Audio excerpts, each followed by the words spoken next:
Hello everyone. So I'm Jatin and I'm going to present on the topic Generation of X-rays taken from Girolami textbook chapter 13. So let's start. Let's talk something about X-rays, how they are generated, how they are discovered and what are the properties related to that. So X-rays were first discovered by a German physicist Wilhelm Röntgen in the year 1895. Let's talk about X-rays. So X-rays are electromagnetic radiations with a wavelength range of zero point 0.1 to 1 angstrom, making them a very high energy radiations, and also they have a very high penetrating power.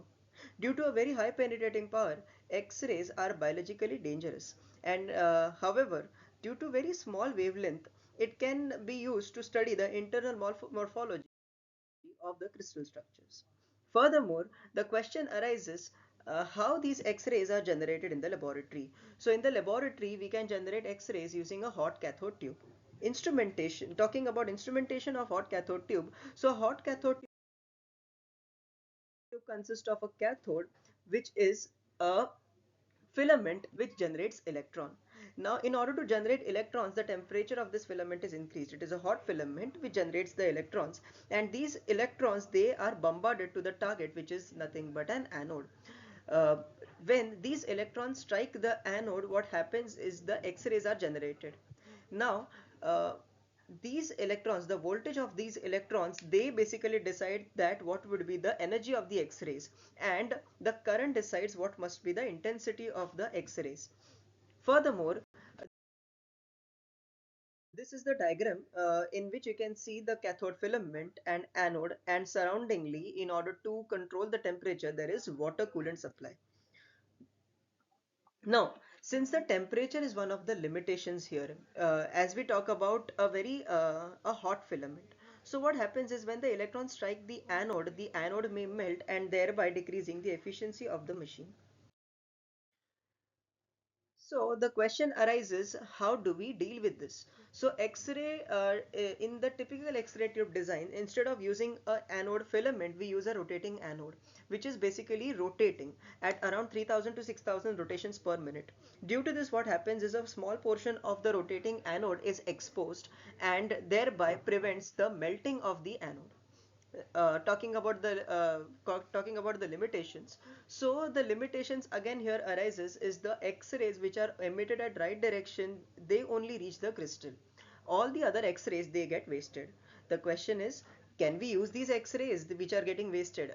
Answer is yes. We can use them by using a microfocus X-ray source, and also by using multi-layer X-ray mirrors. Microfocus X-ray tube focus more on the optics part, wherein what we can do is we can use either an ellipsoidal mirror or bundle of hollow glass tubes which enable reflection or bending of these X-rays, all X-rays, to a particular point.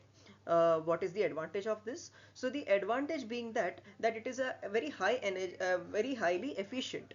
More and more X-rays can reach the crystals. Also, there is a lower electron count, so there will be a lesser heating, and also sometimes not necessary water cooling is required.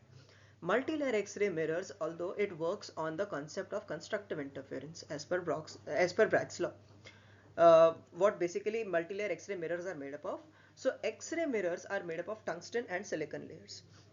However, X-rays are potentially dangerous radiations, so there must be some sort of safety, and the safety is enabled by using protective cabinets or plexiglass windows, which basically absorb the harmful X-ray radiations.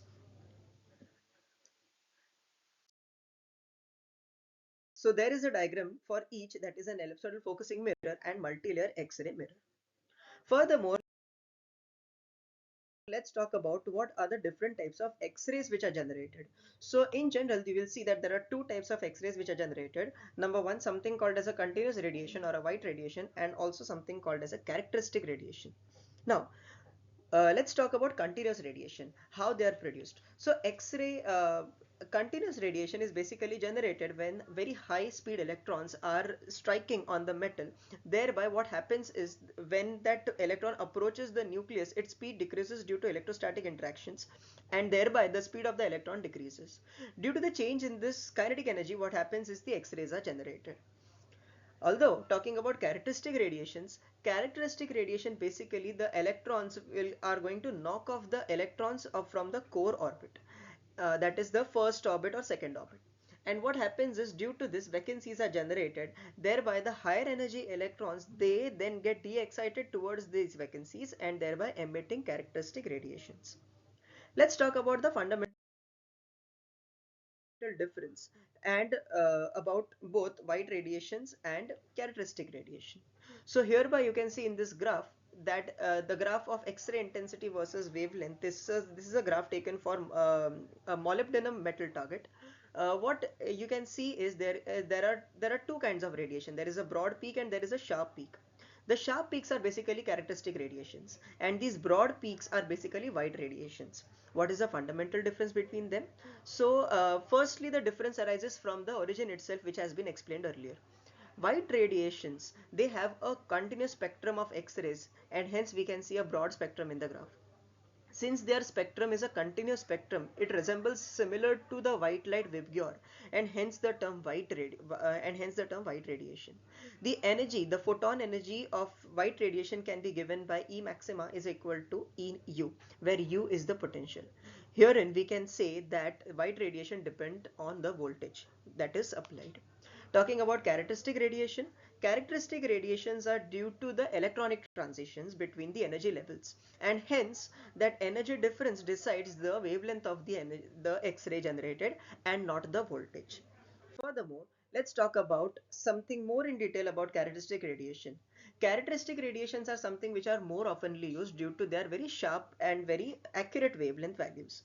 So to symbolize them, we use something called as a sigma notation. And sigma notation has some symbols associated to this, like K, alpha, beta, 1, 2, etc. etc. So you will see that there is K, L. What do you mean by this K and L? So K, L, M, N, basically they are the shell values as per the Bohr model.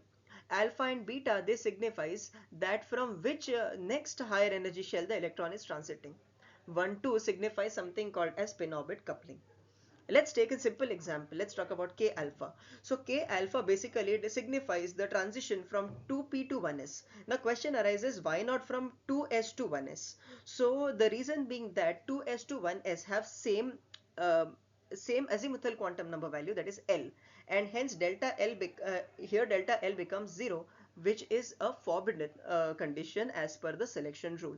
Hence, 2p to 1s or 3p to 1s transitions are allowed, while 2s to 1s or 3s to 1s transitions are forbidden.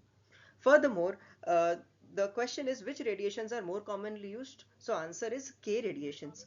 K radiations are preferred, the reason being that because their yield is comparatively higher, and hence we can use them for our daily purposes. X-ray energies, they are completely, these characteristic radiations, they are dependent on what kind of element we are using. So basically, if we take a heavier atomic, the greater atomic number, what you will notice is the X-ray energy is also increases. And hence, considering the overall requirement, tungsten, that is tungsten K alpha, is used for medical X-rays, while copper K alpha and molybdenum K alpha is basically used to study the X-ray crystal structures. Furthermore, you can see in the diagram that how the transitions are happening, like alpha 1, alpha 2, beta, and etc. etc. And therein we can also see the different kinds of transitions. Now here there is a data given for copper and molybdenum. You can notice that the K alpha 1 and K alpha 2 values are very close. The difference is very less. Further, we will be talking more about them. While beta, you can see there is some sort of difference between K alpha and K beta. Now, these differences may cause some problems when we do a proper analysis of a crystal structure. So, if we compare these X-ray emission lines, so these X-ray emission line basically contains some spectra, some values which are having some difference of less than 1%, like K alpha 1 and K alpha 2. They have a very small difference of around less than 1%. Thereby, what we can do is we can consider an average value for both of the wavelengths together. And the average value is taken by K alpha is equal to 2 lambda K alpha 1 plus alpha K alpha 2 divided by 3. But if we compare K alpha and K beta value, the energy difference is almost around 10%.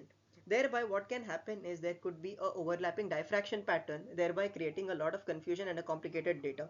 So what we do is we need to separate the k beta values from k alpha values. And how can we do this? So we can simply use some kind of filters, like we can use an element as a filter, or we can use a much more sophisticated instrument like a grating, like a graphite crystal grating. Now question is which kind of element we can choose for this purpose. So the element we choose is generally the suppose for example, if I'm studying say A as an atomic number for the given target metal. So what we do is we take basically an element whose atomic number is one lesser than the atomic number of the original element. So here, like for example, for copper we use nickel as a filter. So you can see from the, the graph given here that how this nickel as grating can separate the two k alpha and k beta uh, this thing wavelengths. Furthermore, let's talk about a synchrotron source. Now, this is one of the very unique instrument, or a very big instrument where very high energy electrons are utilized. Uh, Till now, whatever kind of instruments we have seen, like a hot cathode tube or some sort of corrections done into them, like rotating anode and all, they all were having some sort of limitations. Like a very small crystal is very difficult to be studied by using um, those uh, those instruments. So what we can do is we are having this synchrotron source. A synchrotron source is a very difficult, a very sophisticated instrument. The question is why it is required for nowadays. So as I have mentioned about small crystals, so basically for small crystal we use synchrotron sources. It is required for around 0.05 millimeter, where hot cathode sources are very weak. And it is also useful for multi-wavelength experiments, like for example some protein structures. Talking about their design, so how it is basically constructed, so it is a very large evacuated ring, basically tens to hundreds of meters, and we can take some examples which are there, like advanced photon source argon 235-meter diameter. So how they are produced, how these x-rays are produced into the synchrotron source. So basically they are produced by accelerating electrons at a very high speed. You can imagine around almost the speed of light. And how we can modulate their direction, so we can modulate their direction by using some magnets. Basically magnets will deflect those electron paths, and thereby accelerating the electrons as well. What are the properties of the electrons of sorry the X-rays generated by the synchrotron source? So the properties are, it is a white radiation. Now simply we can just now we saw how k alpha and k beta can be separated. Similarly, different wavelengths of continuous spectra can be separated using some filters. The advantage being that the electrons, the X-ray generated has a very high intensity, around 10 raised to 9 times more than hot cathode source. Also, it enables to study the structures of very small crystals and also the structure of proteins. So I hope the contents of the chapter are very well explained. Thank you so much.